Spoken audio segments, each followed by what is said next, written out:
Good afternoon, YouTube's man, always George Page, aka the Emperor of Female Body Talk, coming to you live on YouTube. Well, folks, this is the episode 122 for this new month, February. February is the shortest month of the year. Also, February is the month is where we celebrate Black History Month. Even though Black History should be celebrated every year and every day, because the fact is the history of this country. My ancestors who came over here, well, I wouldn't come over here exactly, drug over here and we're the ones who built this country. There are people here already. We're the ones who, our backs, our blood, our sweat, and tears helped establish what America is today. So, folks, I got my partner right here, my right hand of the emperor. We have here is Jen. Hello, everybody. Alrighty. So, folks, this is going to be an episode. As you know, I am going to do.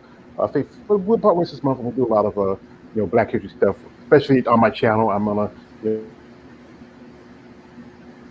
in the in other sports also. I'm a big fan of my mother sisters who represent themselves in be it boxing, be it MMA, be it bodybuilding, and I'm gonna do some little content every now and then. But like I said, right now it's kind of slow, and for the bodybuilding world, there's not much going on. We no shows up yet, so we have to really drag out a little bit. So try to find such steps to talk about. So anyway, if you notice this if you see the avatar, we're going to talk about the women who have been Miss Olympia. Quite a few Black women have been Miss Olympia. Now, most notably, the Miss Olympia that we know of, and also the other divisions, most definitely physique and figure, where there have been women who have represented as Miss Olympia in the divisions. We got here KLA, the Wanderer, coming through.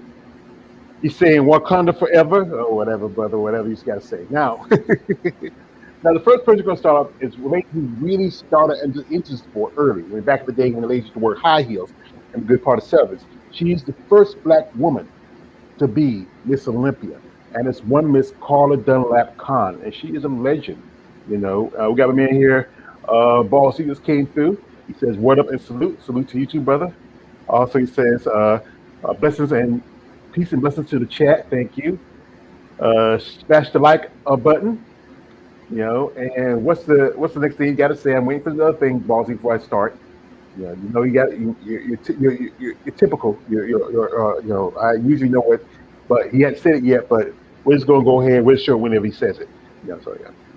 But anyway, I will mention the lady who really was the first Black woman to be Miss Olympia. She was only Miss Olympia one time in 1983. And she's one woman who was part of one of the biggest, well-known documentary field, by the way, with Pumping Iron. And, if you go to my IG, I got a little video of her and Beth Francis at a massage, getting herself a massage, and they're talking to each other about the bodybuilding criteria. Okay, Ballsy just dropped it. Yeah, he says Chicago in here. So yeah, we know Chicago's in here as usual. Get some new stick, Ballsy.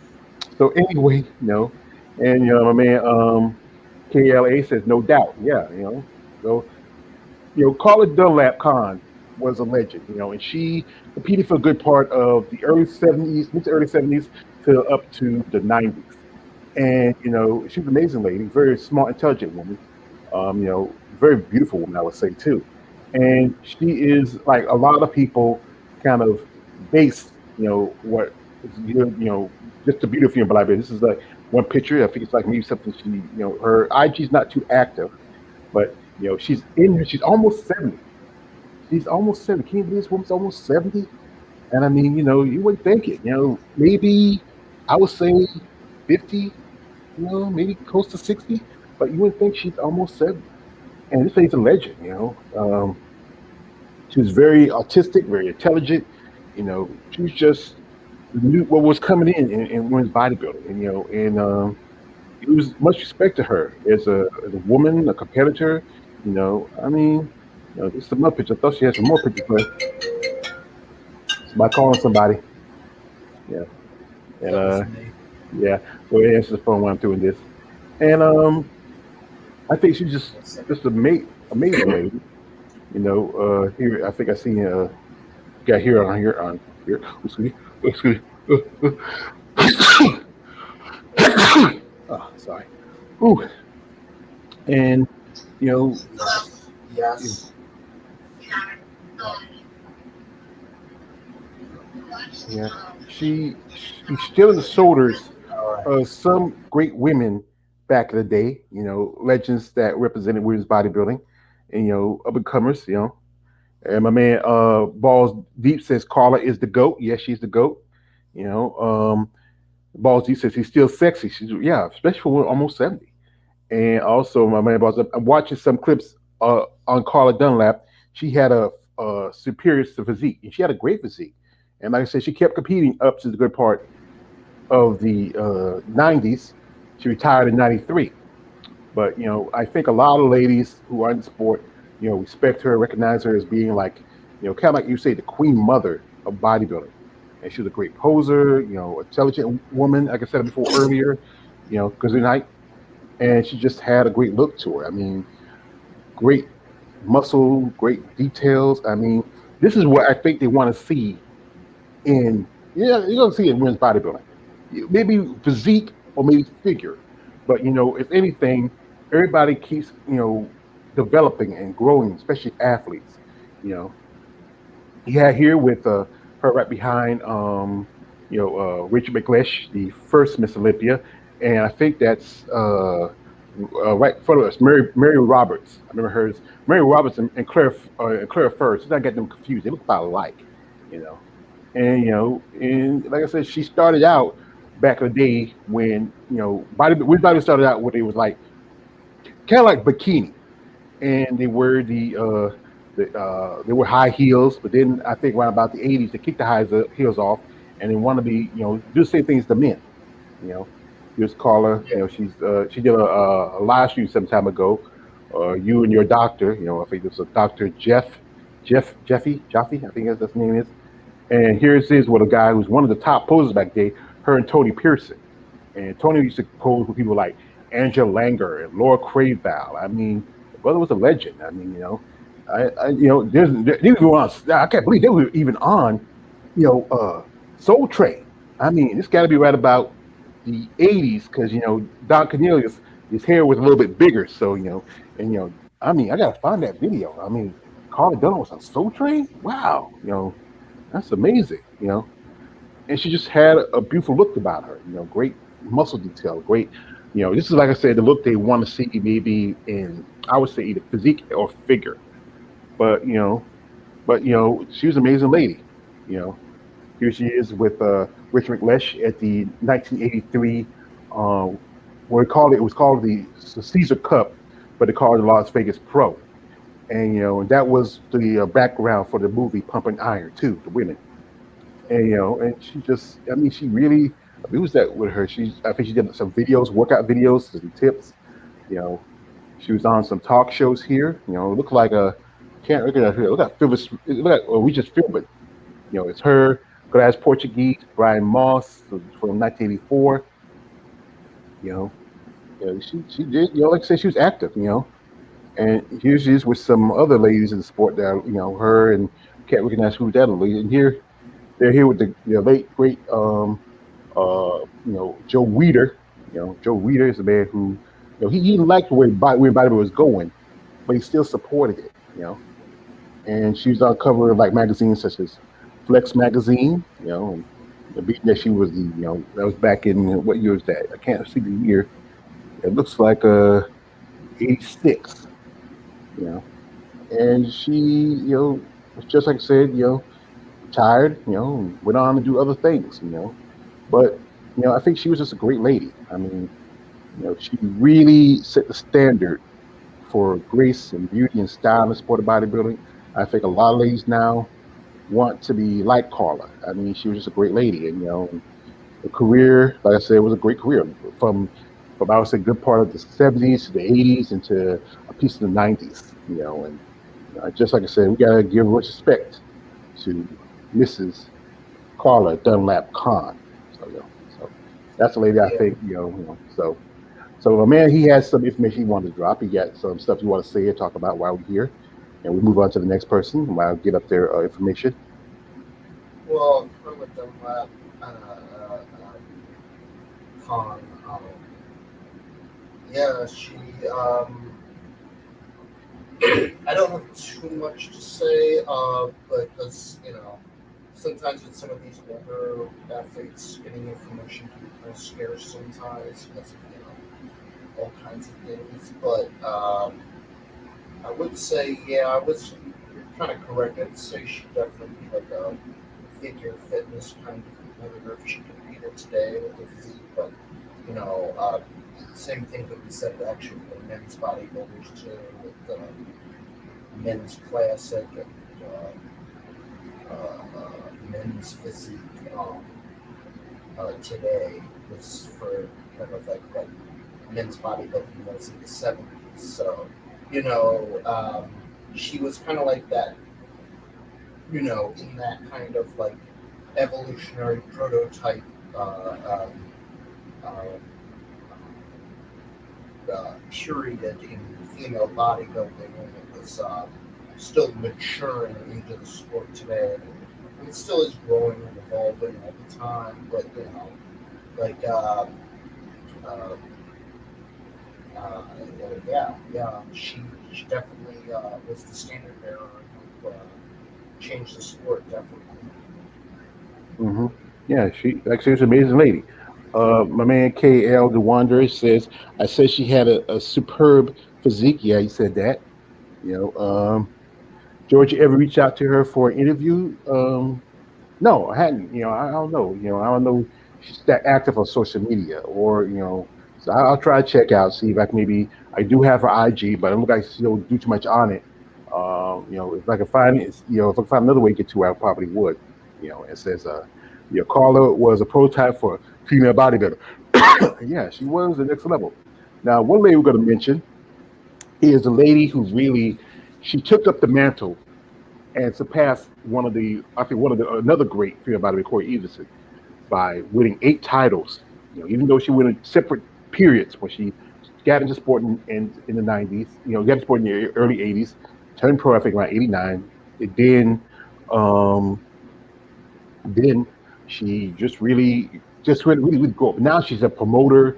She works for Wings of Strength, and that is a lady who I got to see in Savannah when I went to see her show in Savannah Pro, and that is the lovely Mrs.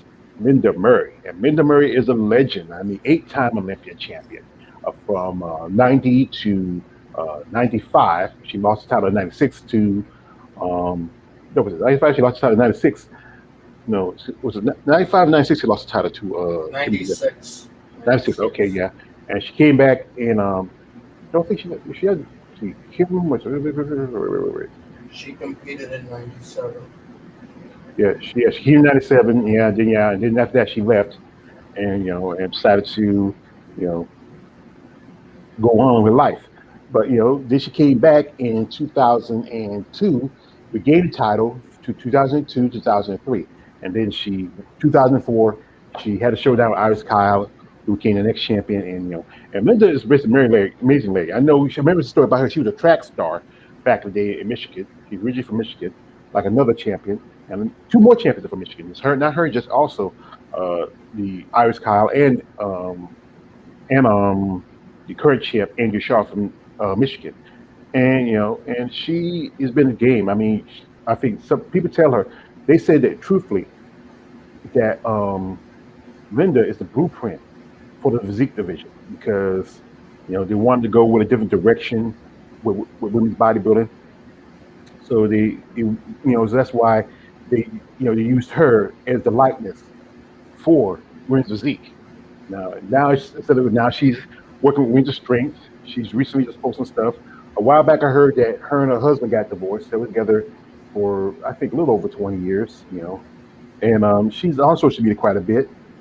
Promoting stuff. Going to the shows. She's with the current physique champion, Talia Cuejo. And she's also, like I said, she does a lot of stuff here. She's with the Grinch. It's just, and you can't believe this woman is just gonna be about. I think she's gonna be 60 in a few months because I think she was born in February, and I think her birthday is coming up. You so you can't believe she's gonna be 60. Out and looking at her, I would think she was 60, maybe mid to early 40s. But that lifestyle, you know, She definitely, still keeps yeah, herself in shape and healthy. yeah. A while back, I think a couple years ago, she had knee surgery. She had double knee surgery, and it took me long for the cover. She works with it's saying Wings of Strength, and she does promotion for shows. Here she is with Andrew Shaw. They were a while back. They were working with here right there. Gentleman right beside him is the great Bill Dobbins, one of the legends in bodybuilding. He does a lot of photo shoots. If you remember, Bill Dobbins has the book called The Women. I got to saw that book. A guy Glenn, he has a copy of that book, where it's just a book of pictorials of female bodybuilders, good part of the ladies of the good part of the '90s. People like Laura Craval, Sandy Riddell, Sue Price, Linda was in there. I mean, a lot of ladies from back there. And, he's just sitting here, the champ, talking, having this conversation. Let me, his conversation. We just had a blast. We just a wrap. Back in the Motor City. Yes. Welcome home. Yes, thank Yes. you. We had fun today. Blast. Yes. It's gonna be some good content. Yeah. How many days you got? Man. 10 days before the Olympia. Two times Miss Olympia, Andrea Shaw, going in for her third. Two times Rising Phoenix champion. Just won the third. That's right, Just girl. 5 weeks ago. So now that what you had three vehicles. Yes. 3 vehicles. Yes. All right. One will be in Vegas. Uh-huh. Yes. So those who missed it, you will see it in Vegas. Yeah. So we just had a really great time doing a photo shoot yesterday and today. And I think somebody's telling us it is a wrap. It's a wrap. Right? It's a wrap. It's a wrap, man. Stay tuned. 11 days. MrOlympia.com. Get your tickets. Those are two beautiful women. I would say honestly, the most beautiful women in sport of bodybuilding. Here is Linda with the daughter of my man Big Keith and his wife Tina Williams, the cute little Kansas. Kansas is 9 years old. I think her little brother Katie just turned two. I think Katie's about two now. Two, I believe. They celebrated his birthday over the weekend. Shout out to Tina and my man Big Keith, who's recovering well. She is with the another legend that is Amina Popa. As you know, they after shows they both do commentary. And we are here at the Rising Phoenix. They both do commentary after the shows, and I think there was the Rising Phoenix doing commentary, and like I said, she's still active in the sport. I mean, she's a great lady, a great representation of women's bodybuilding. Like I said, I have a lot of respect for Linda Murray. I wasn't a big Linda Murray fan back in the day, but I really had gained my respect for her for what she has done for women bodybuilding the last few years. She's been the one who stepped up. She she was just like I said, great physique, beautiful look, and like I said, she was the precussion, the precursor for women's bodybuilding. It wasn't for her. Now she has a show. She had the Norfolk. That show got closed down. I was in Virginia. I was hoping one day to go see that because Virginia's a close to me and it's in Georgia. And then she has the two shows in Georgia, the Atlanta Pro and the Savannah Pro. And quick questions. I ain't checked the list yet. See, those shows are going to be have no shows yet. I mean, I hope they do because there's so few shows in bodybuilding for this year. It's just so few opportunity for qualification for these female bodybuilders. Right here, my man KL says email her. Say, well, he's talking about who? Say, talk about Linda. Looks like she just turned early 40s, and that's the thing is. And he says, Carla has a website. You could email her. Okay, I'll check it out. See if I can check the email to it. I remember the book you were talking about with Bill Dobbins. That's a classic. It is. And also, I used to choke the chicken with pigs back in the day. Well, plenty of us done it, so that's true. Hey, don't do too much anymore now. But yeah, that's thank you. That's TMI, KL, TMI. Thank you. So what we got to say here, partner? Yeah. So yeah, like you were saying, yeah. So basically, from 1990 to what was it 1995, Linda won 6 Miss Olympia titles in a row, which is a very impressive feat. And the Irish Kyle managed to beat that kind of feat there. Um, and she lost the title in '96 to Kim Chibesky and lost it again in 1997.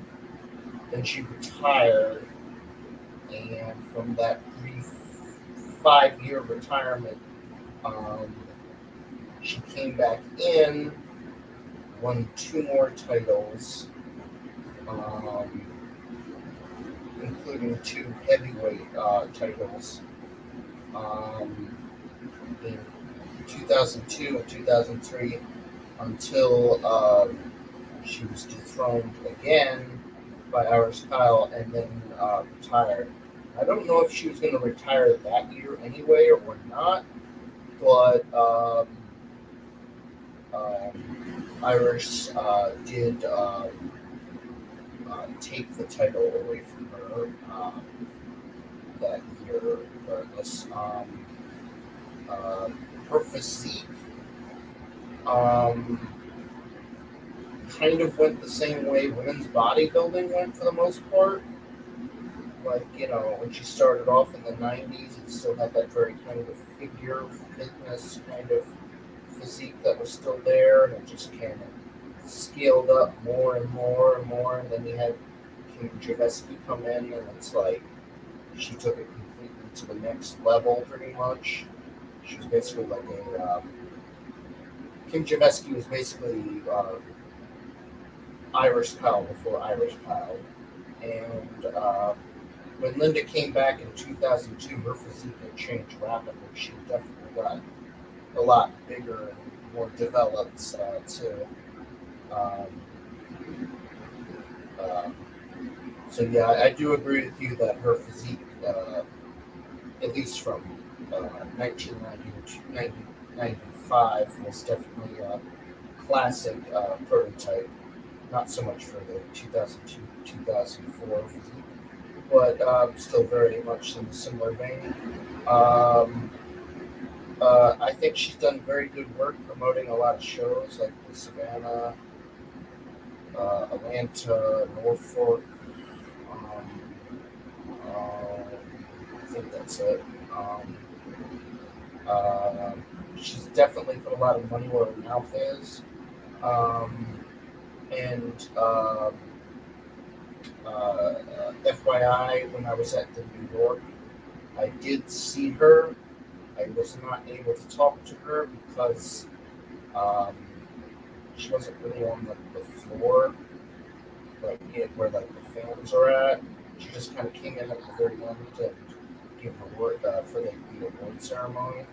But yeah, there was that. And she has been a huge inspiration for several female bodybuilders, including one Miss Irish Kyle, who she said was her inspiration to get into bodybuilding to begin with. Oh, and one more factoid that I just learned recently. Linda Murray's net worth is $3 million. So um, she does have at least a little bit of money there to helping with promoting the shows and other such things. Mhm. Well, most of the good part of it, it's a promoter. You don't really have your money. It's the money that the sponsors give you, but she has wing strength to back her. And I, I wish that if she can get some people to back her, if she was like if they can really if it was to more maybe sponsors to back some shows, maybe she could be like the equivalent of Arnold. If you break it down like this, if I think like she could be like Arnold. If you can get her, like I think she was like if you go back this, Corey Everson was like the Arnold of women's bodybuilding. She was like the Lee Haney, and I would say Kim was like Dorian Yates, and Iris was like Ronnie Coleman, you know. But if if you get some sponsors to say, hey, go up to her, say, hey, Miss Murray, we want to maybe promote some more shows, put your name on it, expand a little bit. She already has two shows. Maybe bring back the Norfolk show, and maybe I know some ladies who said they want to do some shows a little bit more out west, and she works out in Arizona because she wouldn't swear if it's where they're based. Maybe do a show in California, or do a show in Arizona, or do a show in Nevada like they did in Vegas. And maybe like I said, I keep saying this. If you are someone out there who like to see more opportunities for female bodybuilding, and if you have the means of the way, reach out to somebody like Linda Murray. Go to her social media. Say, hey, Miss Murray, I want to maybe create another show. Like I know some ladies who live in Texas. Like, did an interview with a lady who said that's not, that Texas is becoming a big market. I mean, if she can get another show, like a show in Texas for women's bodybuilding, and maybe go another show someplace else, like how Arnold has, he shows all over the world. He has shows in the UK, shows in Brazil, but it'd be easier for her to do shows here in the United States because it's a lot more. It's the cost of trying to do shows outside the country costs a lot more. And Arnold has a bigger name and a bigger brand. But like I said, much respect to Linda Murray. Thank you for the woman for stepping up where we need people to step up for women's bodybuilding. Now, next up is the ten-time champ herself. And she's also from the state of Michigan, and that is one Miss Iris Kyle. And Iris has been in the game since the good part of the 90s. She turned pro, I think, around about 2000 and 2000, I believe. Or was it? No. It wasn't 2000. 1998. 1998, yeah. I remember she competed at a show.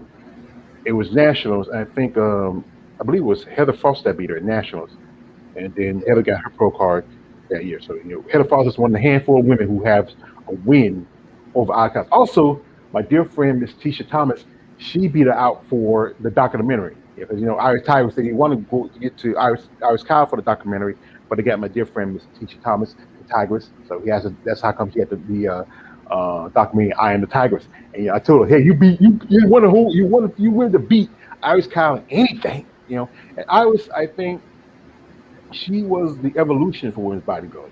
And a lot of people like the look because she good condition, good muscle. I think one if they feel like this, if they didn't want her to win 10 titles, and they feel like they want to go another way, 2014, that last year before they pushed out women's bodybuilding for the Olympia, they could have went with Alita Popa. She had a great look. I think she gave Iris a good fight. They could have went with Alita Popa, but like I said, judges felt like Iris had a better condition. Iris, she lives in Vegas now. She has a gym. This is here with the late I think it's Tony Piana, what his name is. He committed suicide like 3 or 4 years ago, and and she also works with her on and off. I think they were in a relationship. I don't know. There's now business partners. Hideki, he's a Japanese bodybuilder. She also, does some work in. She also goes in Japan and promotes shows. But Iris was just, she was just amazing. I mean, and great look, love her skin, great complexion, amazing physique.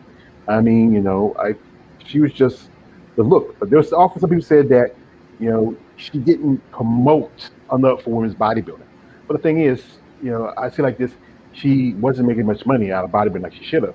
I think that's why she was doing both Miss Olympia and Miss International, because there was only $25,000 for Miss Olympia, and that's not much. You look at over there, and Miss Olympia is getting $250,000. You get $25,000. I mean, it's just fair. But she was able to beat the Linda Murray back in 2004, but then she took a loss when she lost against Alexander King in 2005, and it said that was that they wanted to come here a little softer. But Xena came in better condition and more styrated than her, and that's how kind of like what happened with Sarah Vegas against Natalia Puejo Abraham, at the Olympia. But like I said, Iris has been, like I said, keeping busy, with her businesses and also with her career outside the sport of bodybuilding.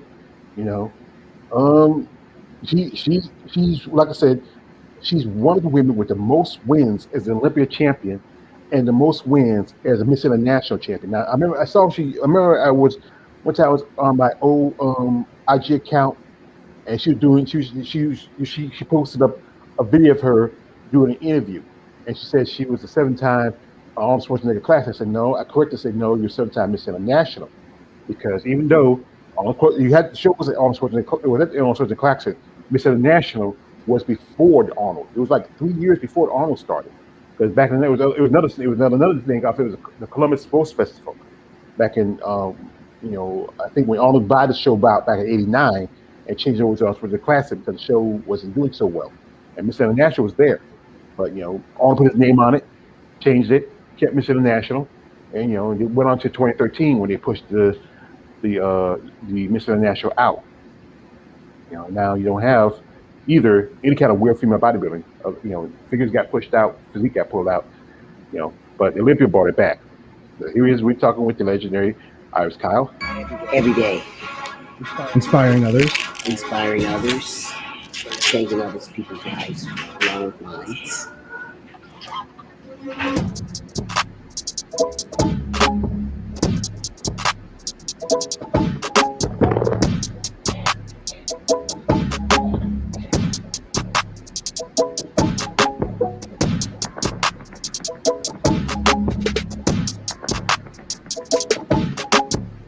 No idea I would be doing some weightlifting crap.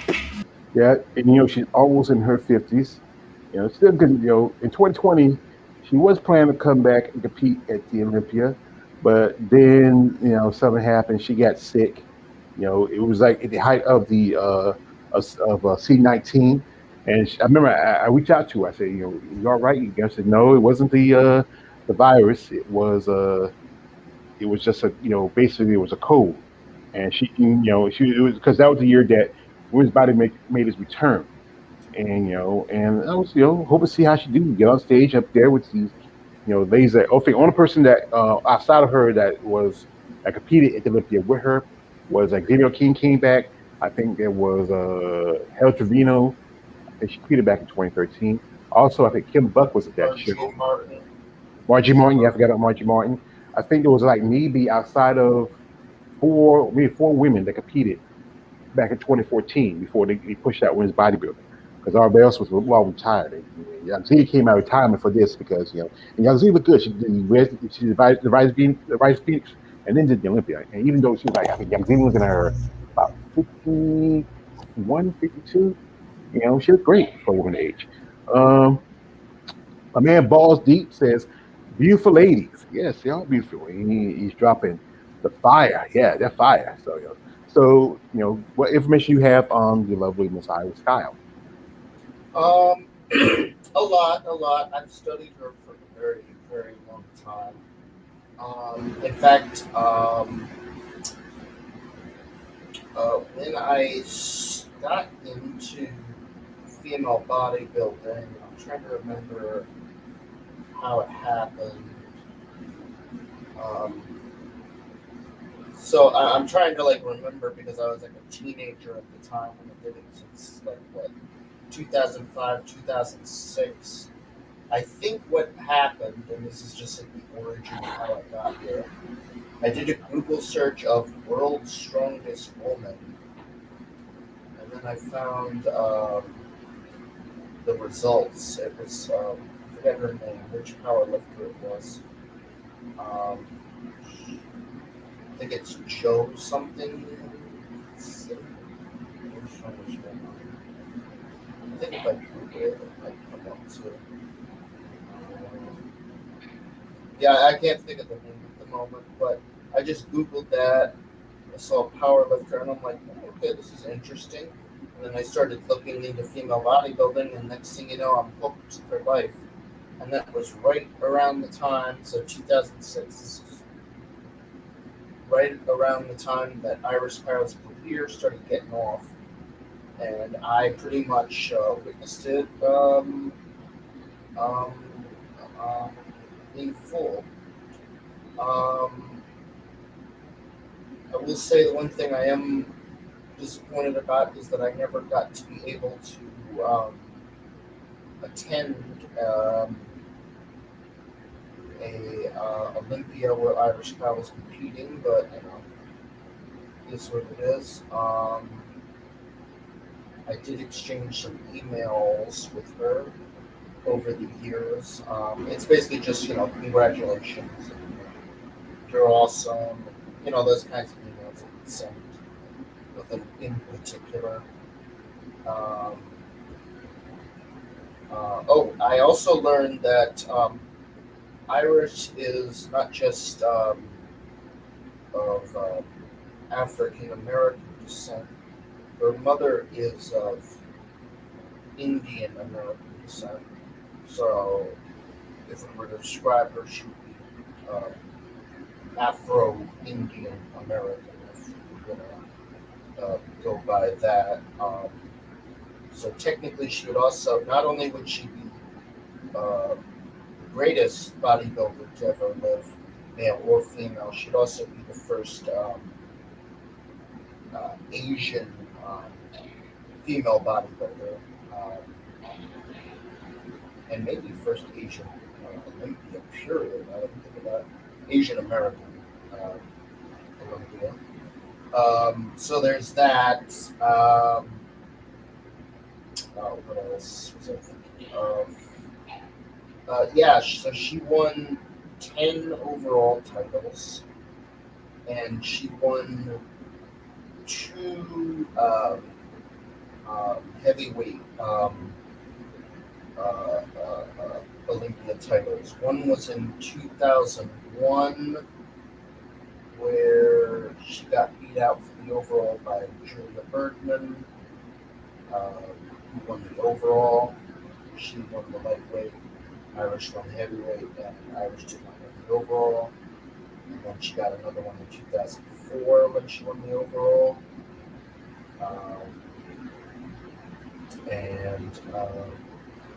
But yeah, she won 7 Miss Olympia titles as well, which is very.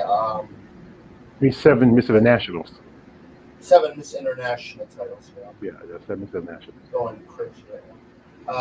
The only other person, I know Yaxini or Quinn did that in 2005, where she managed to win the Miss International title and the Olympia.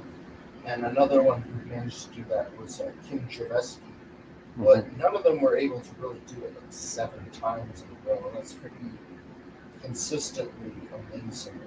And the only other bodybuilder that we could say that's maybe managed to do that is Andrea Shaw currently. We'll get to her in a second. But Arshkal is amazing. She's featured heavily in Generation Iron 2. Everybody should probably check that out.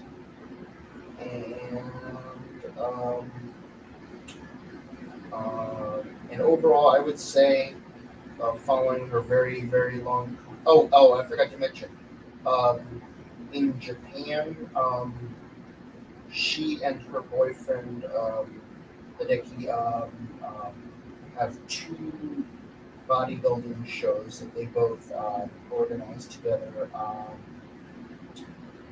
So Irish is pretty heavily involved in Japanese sports as well.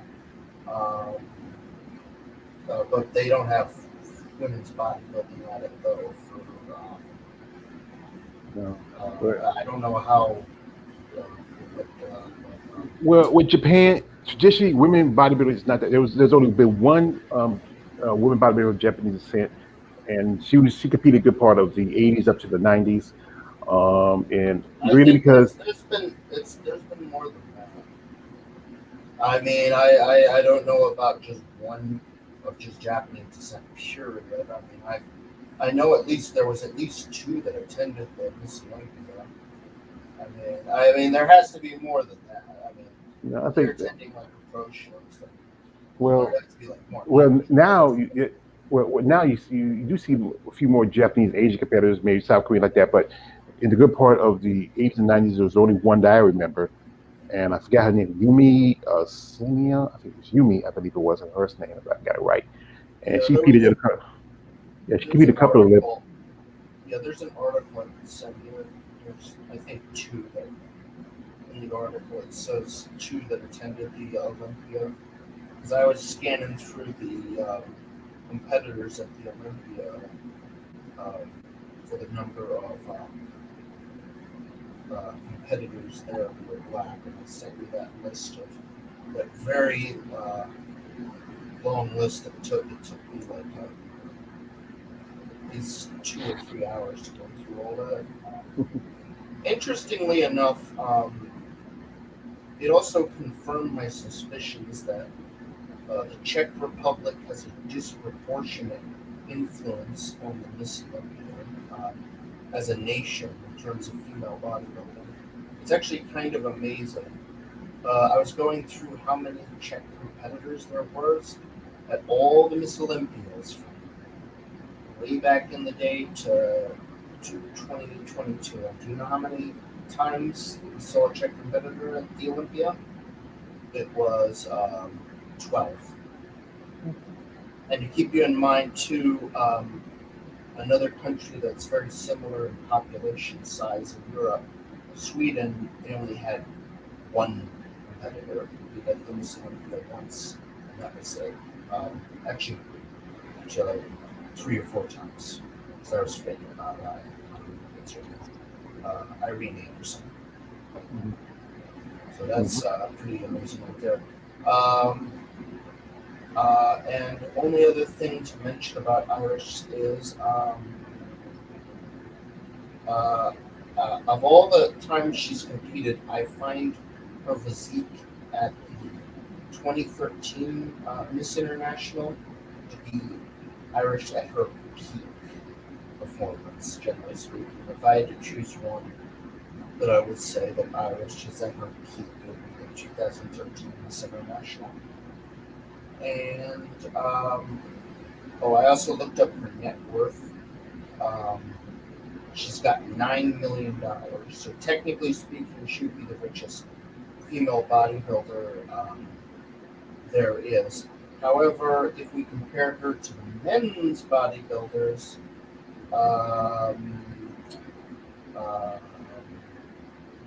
she would be mid-tier in the top list of richest men's bodybuilders. Like, for example, Arnold Schwarzenegger has, what was it, 450 million, but then again, he was also an actor and former governor of California. But another name, though, that's like more aligned with Irish, who wasn't an actor or governor of California, Jay Cutler, he has $30 million. So Irish would still be poorer than one of the richest male bodybuilders by at least $21 million, which again brings up the whole pay thing and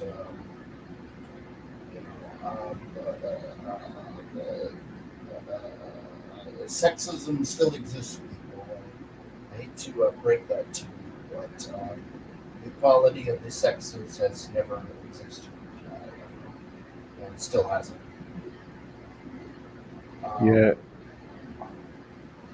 Yeah, that's the thing is, it's dispersion, but the thing is about is what I've been learning that it's about which divisions is profitable. We all know the men's are profitable effective.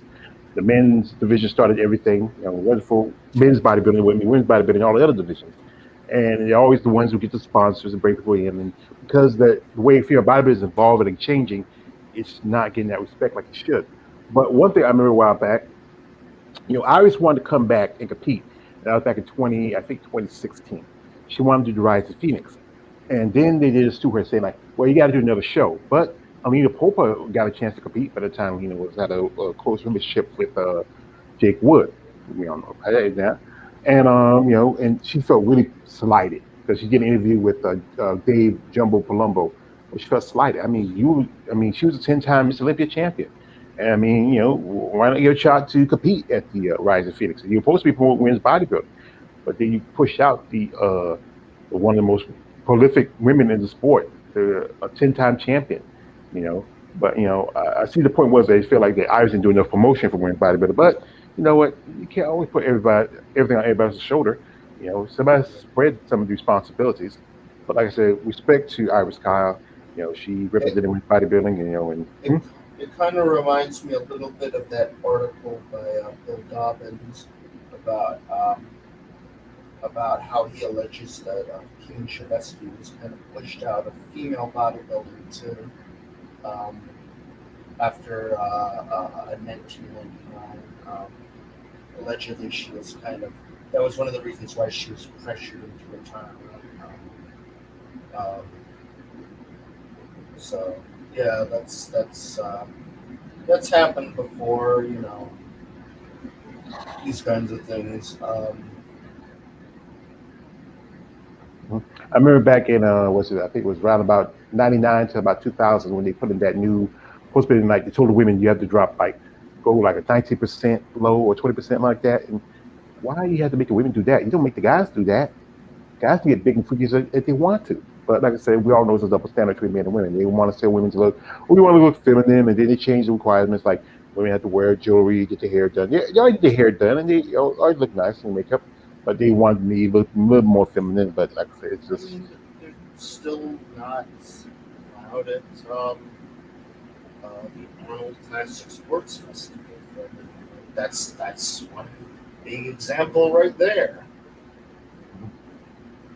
yeah, it's just not just women's bodybuilding, but also any kind of real women's bodybuilding, kind of any kind of women's muscle division, which is I would say women's bodybuilding physique Oh, and even worse than that. They got rid of men's 212. 212, yeah, 212. I mean, you know, yeah, like I said, that's still like men's bodybuilding. That's you keep classic, which is just guys to try to go throwback to like the early days of Arnold like that, and you keep men's physique, and that's just all it is. Just guys who don't got no legs, they got upper body. The kind of guys who got prison bodies. Guys. I know guys out there. Guys who've been in prison. He lift weight in prison, but they don't do a lot of leg work in prison. So and just got the big upper bodies, but didn't have little ant-sized legs. So anyway, after that, okay. But as you know, after 2014, there was no, um, you know, Miss Olympia. There was physique, but we didn't have no women of color for the title for a good while. But there was the other division, figure, where like I say, I see it as much as women bodybuilding early stages when it was like back in the day. I think it was like the part of the 80s and 90s how the some days look like. And the champion at that time, she turned champion in 20. She is now the longest reigning champion right now, with 6 wins. Just recently won at the Olympia last year, and that is one Mrs. Sydney Gillen. Sydney Gillen is she's very if you remember Sydney Gillen, just did a video, one of my comparison videos where it was sex flex seal between Sydney Gillen and Lola Montez. I just posted it this morning, and you go check it out on my channel, and watch the video where I talk about these 2 days. And Sydney was on a show called Survivor. Remember Survivor? It's still on. I think one time Yeah. it wasn't on for a while because when everything happened with with the virus, they didn't do the show for a good while, but they had brought it back.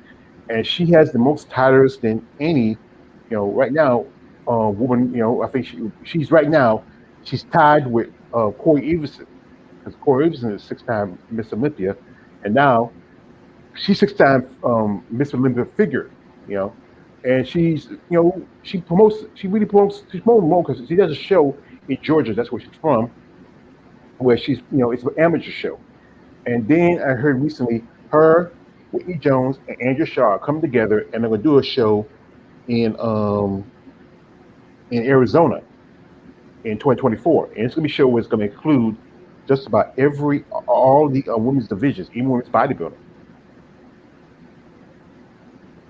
Isn't that basically the Rising Phoenix? Well, no, it's another show because Okay, so this is another show. Okay. it's another show. 'Cause Yeah. I thought Rising Phoenix was to do that specifically. Well, I think what it was, they want to have another stage for the women's division. Figure got pushed out of the Arnold Classic. Bodybuilding is struggling. Physique's doing all right, but still, their shows are starting to get a little smaller because even though they still have more shows from the women's bodybuilding, not as many promoters and sponsors are back in the division of physique as it used to be because it's getting to the point where the ladies are starting to get very more developed. Here she is up to the stage. This is where I think it was I think it's 2021. And I see Eric put the here and the here, I think that's Nicole Graham and Sydney Miller. I think that's when she won her fifth title. And like I said, she's just been dominant for the last 6 years. I mean, winning these titles, getting coming up and climbing. She has a great look to her. Very guys like her because very feminine looking, but still, she has a good amount of muscle. I mean, uh, like look at the right hit the quads and legs. I mean, you know, she can keep on going for another, I would say, 4 or 5 years. She might even surpass, um, you know, uh, Iris Cow's record for the most wins as in Olympia. She might because she's still young. But it's all about if she gets in condition, and then you have people nipping at her feet, like most definitely Laura Montez. She's a possible contender for the title, and in maybe next year, depending if Sydney don't come in a top condition. And it's a surprise. She's not on IG. She got the Facebook and she's on Twitter, but she's not on IG. I won't say that's on IG, but I think she's on IG. I just gotta find her. That's another Sydney girl. That's not Sydney girl. Who's this? You know, let me go to IG. I think I can find her on IG. Because I think she's under another name. Usually posted stuff. Let's see. Let's see. Let me. No, she's on IG. And let me see. 'Cause Sydney. There she goes. Oh, wait. She's called Vitamin C. I think it's Vitamin C. I remember this. Yeah, Vitamin C.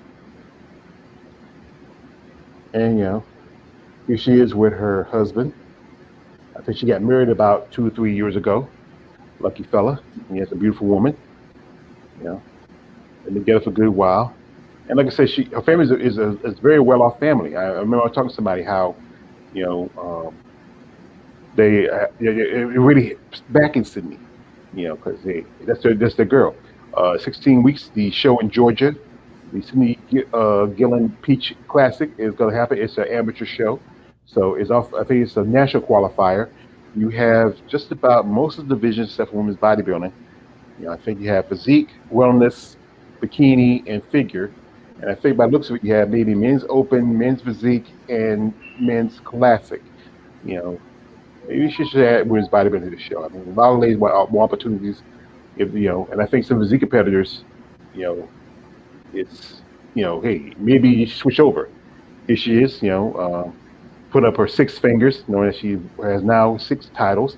She is tied with Corey Everson for six, and she could probably in the next 2 years tie with Linda Murray, and maybe next 4 or 5 years, she probably can tie or surpass, um, you know, Iris Kyle.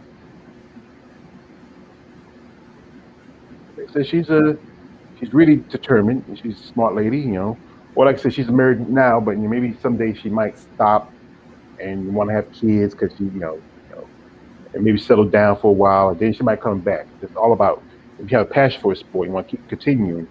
But she's still young. I think she's in her mid 30s now, and still have a passion for the sport. So, I know you didn't. Like I said, I know I surprised you with the Sydney thing because I know you don't follow the figure girls as much. Yeah. Well, I yeah,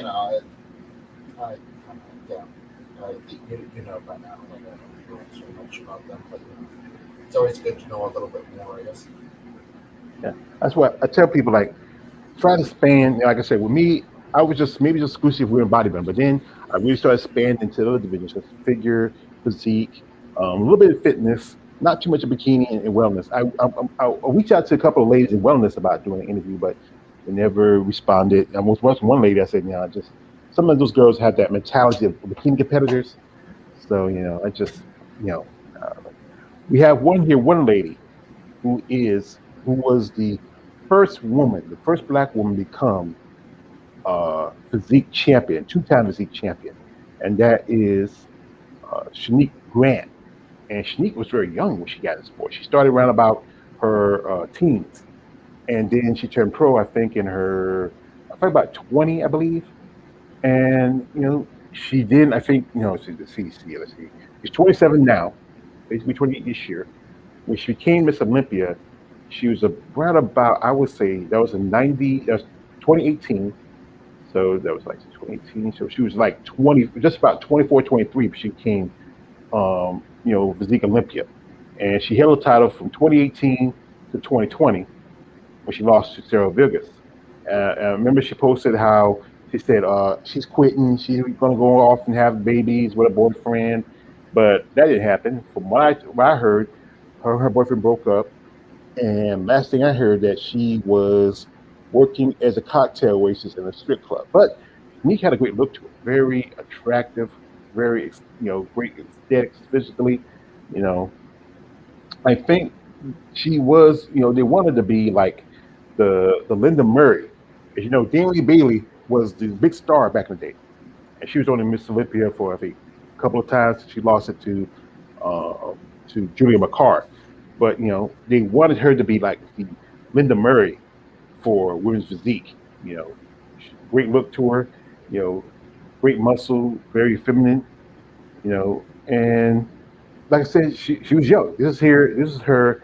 I think her last performance that was 2020 when she lost to Cheryl Vilgas. Right now, you see right there in the back of the back. That's Natalia Abraham Cueto, and and Sarah looked pretty impressive. She was able to beat the champion. I mean, and she was climbing up. And she's been an Arnold Schwarzenegger Classic competitor, New York Pro, where she switched over because you remember originally, if you don't know, she was originally figure before she switched over to physique. And after a while, she started developing and growing, so she decided to make the switch from figure to physique. You know. And like I say, she's very impressive. Like I said, and like I say, she's still young and still developing, still growing. But she decided to take a step back from the sport and to focus on her life outside of the sport. But like I said, she can always come back if she wants.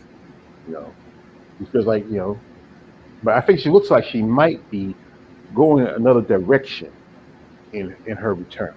Probably sneak in there. Who's that? It's funny how you click the thing on Wikipedia to give you somebody else's name. You know, she's supposed to be, what was Shanique Grant? Shanique. She's supposed to be. Let's see.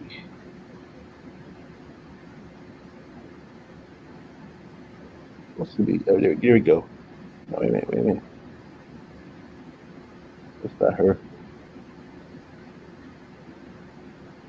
She's supposed to be. What was her name? I know it was something. Is that her? It might be her. There's a couple of girls named Shanique. Oh, it's another Shanique. It's not the Shanique Grant I'm looking for. But never mind. Yeah, like I said, and well, like I said, I can't find her IG. I know her IG. I forgot what it was, but it's not that important. Like I said, we just go ahead and focus on. We're going to go. Google said she's 27. Mm-hmm. Yeah, I think some pictures I saw somebody posted. She looks like she might make a return, but she might switch division. She might do wellness, by the looks of it. Some pictures, it's been 2 years since she competed back in 2020, and she's my guess why she has a new job. Like I said, she's working as somebody told me how she's working in a strip club, working as a cocktail waitress, and then a lot of people told me how that it's just a cop out because you lost to Sarah Vilgas, you could have came back, you lost. But the thing is, she was 25 then, and that thing when you're young like her, like 25, you're young, you think you're invincible. But then when you lose to somebody, it just sometimes takes the wind out your sails. So I think she just, lost the courage for competition and she moved on. But there's a good chance she might be coming back. But we're not gonna focus too much on her anymore. We're gonna move on to somebody that I know most definitely you guys want me to talk about, and that is the champ herself, one Miss, the pretty Ms. Pretty Muscle herself, and that is Iris Kyle. Iris Kyle, she is Andrea Shaw. Oh, sorry, sorry, Andrea Shaw. I'm sorry, I didn't mean to make I know I'm just needing them to say the wrong name. Been so focused on this. Andrea Shaw, the most I would say, generally, I would honestly say, the most pretty woman, the most prettiest woman in sport of bodybuilding right now. I mean, I got the pleasure to see her at Savannah last year. She looked great. You know, she looked a little soft in that show, but she and the Mona Personally had a little showdown at the show, but you know, she still looked good, you know, and then she popped back and she looked great at Red Rising Phoenix. She looked amazing at the Olympia. I mean, she just has a great personality about her. I mean, I love to interview with her. I've sent some requests before, but I know she's busy. She's probably getting requests for everybody left and right. But you know what? I might try again and keep plugging. Maybe she'll finally answer my request. But Andrea is also, as you know, like Iris and Linda, she's from Michigan. Now, she originally grew up on a farm with her father. His father passed away, and she moved back into the city to Detroit with her mother. And you know, she competed for a good while. They took a break to get her master's, and she was, I think, she can compete for like I think for 6 or 7 years, 8 years, and she came back, I think, in 2017 and competed in physique. I think she earned a pro card, I believe, in 2018, 2019 at the Olympia, you know, I think it amateur. was 2018. 2018? 2018, yeah. Okay, 2018, Olympia Masters. And then that was the same show. I remember I saw pictures. Jada Beverly competed that show too. And she can get her qualification. She can get her pro card at that show. And then she competed in physique for 2019. You know, she did. You know, I think she did physique for a minute 2019, switched over to bodybuilding that same year because she competed at the Chicago Pro and she took second to Alicia Young in Chicago in 2019. And then she comes back in 2020, you know, and she hits the bat, hit a triple double, winning the Omaha Pro, winning the Rising Phoenix, and then winning the Olympia, you know, with return of women's bodybuilding. But like I said, she does some stuff. She's promoting. She's one of the few ladies who are outside the women's strength. She's sponsored by Mutation, which is a supplement in a company. You know, it's not a lot of female bodybuilders can get sponsors. Now, this is a picture from her last year. This is from the pre-judging at the Olympia. She looks amazing. I mean, I'm telling you, she has a beautiful face, a great body. Some say that you know she really just she is the pinnacle of women's bodybuilding. You know, Yeah, yeah, 100%. 100%, I agree with you on that. Everything about her, I like. Um, yeah, there's something about her muscles, like it flows and very shiny, silky, really defined, great face, definition wise, posing good, good smile, very electronic, like that. Yeah, what's not to hate about it? I think she's really amazing. And I really don't see her stopping anytime soon either. Um, and I don't really see too much competition being able to dethrone her, to say the least. I mean, um, yeah, if she wants, she can keep doing this for years and years to come, to say the least. Um, any other things to add is, yeah, she's managed to do what do you call it? The Irish Kyle trick of winning. Um, so basically, um, right, so I'll give everybody a brief history run about the Rising Phoenix World Championships from 2015 to 2019 acted more or less as the de facto Miss Olympia. Like it had the same structure as the Miss Olympia in terms of point qualification to get there. Um, but it wasn't the Miss Olympia by name, basically. Um, and in 2020, they changed it to where the Rising Phoenix became more or less the equivalent of the Miss International with its invite um, status to it, becoming the second most prestigious show for women's bodybuilding, with Miss Olympia being first and once again reclaiming its spot. So that's what I mean about her um, pulling an Irish Kyle by winning 3 Rising Phoenix and Miss Olympias in a row, to say the least. Yeah, she's still very young. She's only like, what, 39, going to be 40 this year. Mhm. Still very young, attractive, single. Um, she's currently got $1 million. Probably will get a lot more if she keeps getting sponsorships and winning constantly.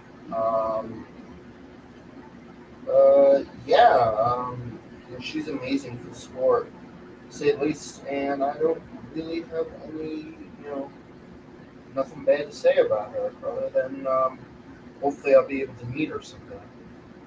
Well, like I say, maybe Hopefully I'll be able to. Hopefully I'll be able to attend a Miss Olympia.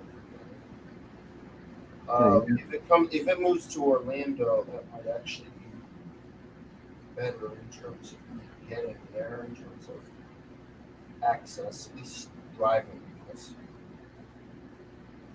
me personally, I wouldn't want to drive that far. I've been to Florida.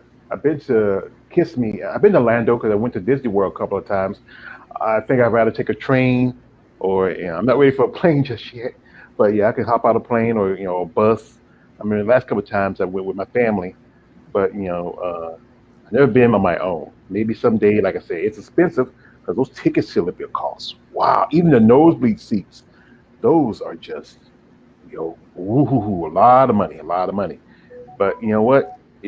If I really save and maybe in a couple of years, I'll go. I mean, but I was thinking about doing a show this year, but then I got to get my car fixed, and maybe if speak, hmm? speaking of expensive money, do you know how much it costs to attend an Eagles game? Just standing only, standing only tickets at an Eagles game. Do you know how much the average cost for a single person? Tell me $1,000. what? Oh, Yeah. I can watch it. I think with Philadelphia they do blackouts. Don't you sometimes if the home team playing in their hometown, they do blackouts. They don't show it on the TV unless you can get it where you can kind of like how have there's NFL Network, you can watch it. But I don't know why they do that shit. But they blackout when you have your like they do that. They used to do that quite often. They don't play the game on the television of the hometown. Where I think you try to force people to come to the game. Hell no. You can watch. You can So listen to the radio or that sounds like that sounds like nonsense. I don't know why they do that. yeah, $1,000 to stand up. This is just an Eagles game, or this is a Super Bowl. Just for Eagles games. Forget that. Forget that. I'm not no. That's $1,000 to go into something else. I can use it. I understand some of you are hardcore fans, but I'm not that. I'm not nothing like that. That's $1,000. Well, I am. I am glad that the Eagles are going to the Super Bowl this year. I think they will. Uh, just FYI, obviously I'll be rooting for them, and But hopefully I believe everybody else will as well. your state get your state because you're in um Pennsylvania. Your state's got two. You got Pittsburgh and you got the Eagles.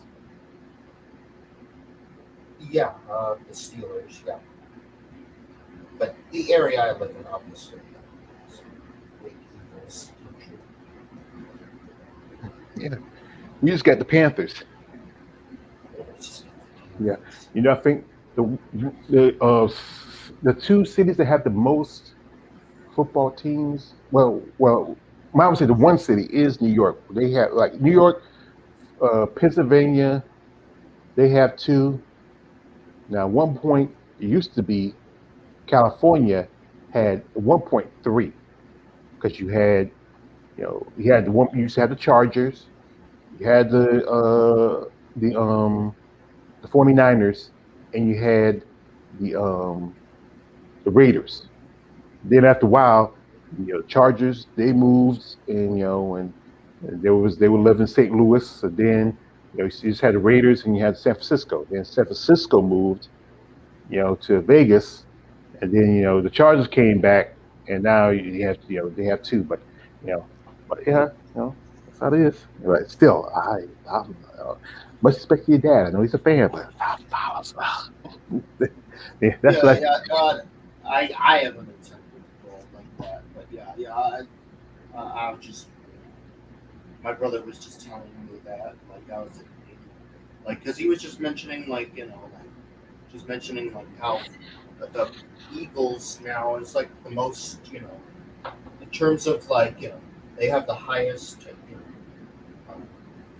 highest per capita in terms of most expensive team of the NFL there is, which is kind of commenting, how funny it is. In the '90s, the Eagles was basically shit. Honestly, they were a really bad team, and now it's completely done like a 180 basically in the last few years, winning the Super Bowl in 2017 onwards, and now this. So yeah, it'll be interesting to see, to say the least. well, they had a good quarterback. We had Michael Vick, but he got messed up with that. The whole thing with Michael Vick, people say Michael Vick. No, here the thing is, that situation Michael Vick was that it was his cousin and his father that's messed. They could have took the fall for him. He wasn't there because most of the time when they would do the dog fights, he was mostly practicing or playing.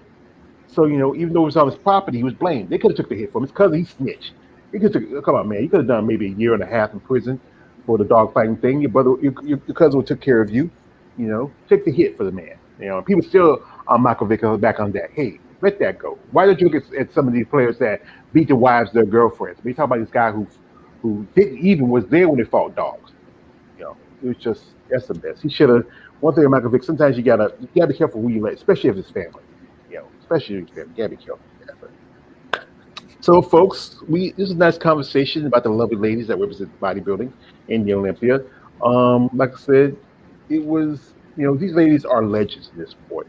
You have people like Carla Dunlap, you have people like Linda Murray, you have people like Iris Kyle, and you have up and comers like Shanique Grant, Cindy Gillen, and also Andrea Shaw, and you have people who I say represent themselves as athletes, as women, and they do pretty well in that now. I think they like one thing like with Andrea, what she needs a press agent.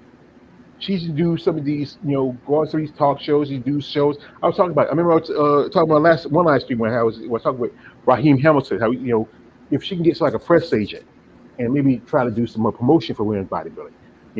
Reach out to some of these, like I said, like someone like CBS this morning. You Good Morning America today. Even go out to ESPN, something like that, or Fox Sports, something like that. That's if she can get a press agent and give her this big press behind her, maybe they can help rebuild with bodybuilding, get more recognition. But we all know it's hard to do that. And Some people don't want to and get and, paid.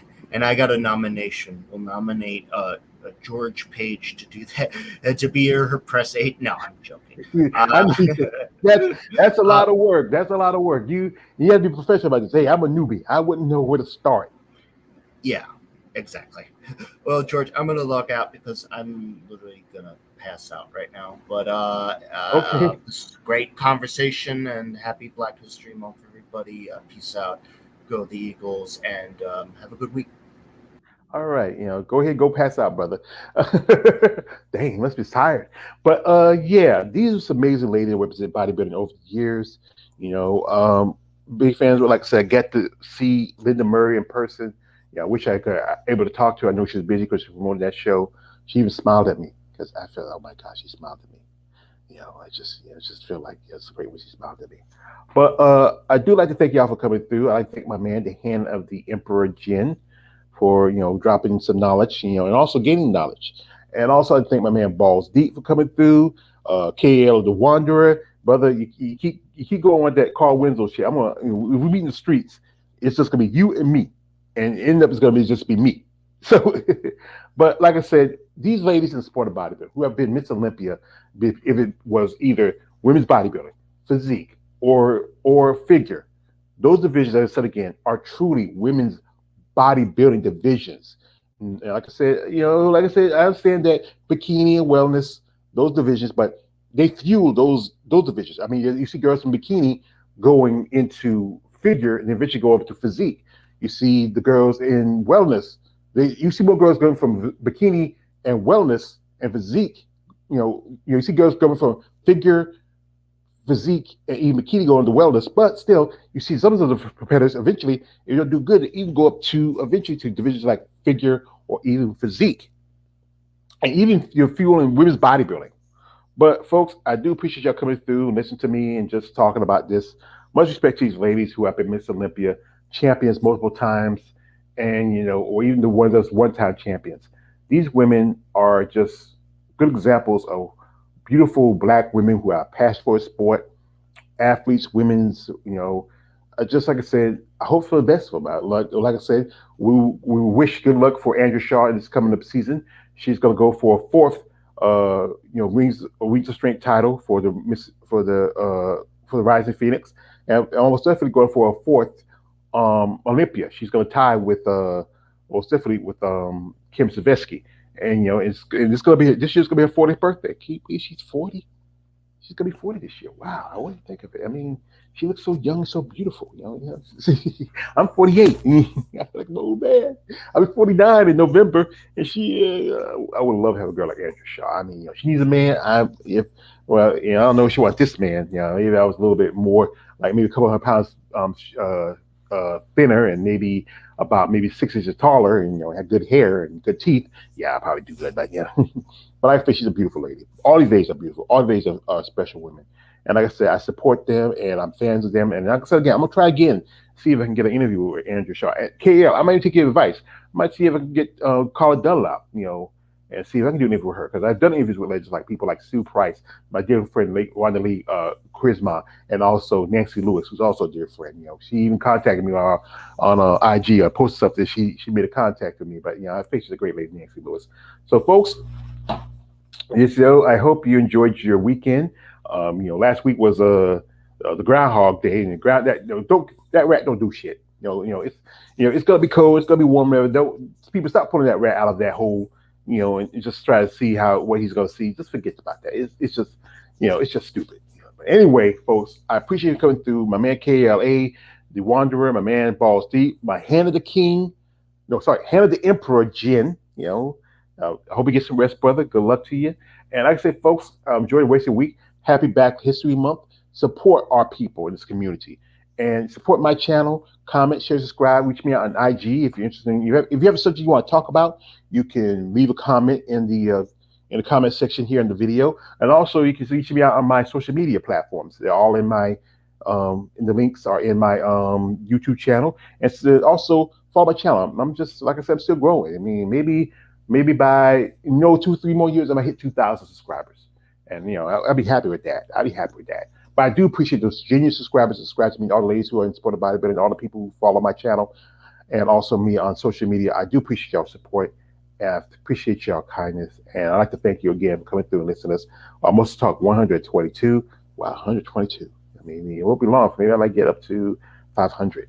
So anyway, this is man always George Page, aka the Emperor of Female Body Talk. Don't subscribe, don't subscribe. I'm out. Have a great rest of your day.